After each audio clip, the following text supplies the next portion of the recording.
So there is some crazy, or there are some crazy developments going on for the iPhone 12. Now it's funny because the iPhone 12 is such an old iPhone. You would think that this iPhone is pretty much done getting all of its updates and all the news and everything like that, any like new developments going on with the iPhone 12. But for those of you who've been following along, you've basically seen that the iPhone 12, right after the iPhone 15 event, I'm talking like an hour or two after the 15 event, like from 2 weeks ago, the iPhone, I guess in France or somewhere like that, apparently they were citing and stating that the iPhone 12's radiation was just too high for that particular device. And that was actually causing some issues for the iPhone 12 in and of itself. So that was something that was very, very interesting, because if that iPhone was having too much radiation,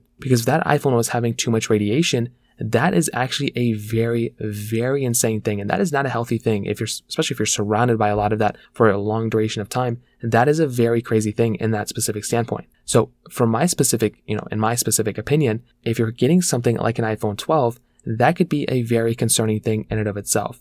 But another big thing to keep in mind is that Apple actually did kind of respond to this. It wasn't just like a rumor or something. This was actually like a big, deal. And what actually ended up happening was that Apple had to kind of forcefully push out an update, particularly for the iPhone 12s. So essentially what's going on Friday, this happened a few days ago, essentially Apple basically pushed out a statement stating that they are going to actually fix this issue. So apparently what's going to end up happening, I don't even know if this update's out yet, but what's going to end up happening is that Apple's going to go ahead and push out an update that is going to fix this issue and address this issue. But it is very, very weird that it took this long for them to even kind of see this issue, but also it took them a very little time to even address and fix this issue in the first place, which makes me wonder. This was definitely a software issue, it seems like, but it's very strange that a software issue like this could actually be causing this much and emitting this much radiation from a device. If it is an unhealthy amount of radiation that's coming from a device like an iPhone 12, from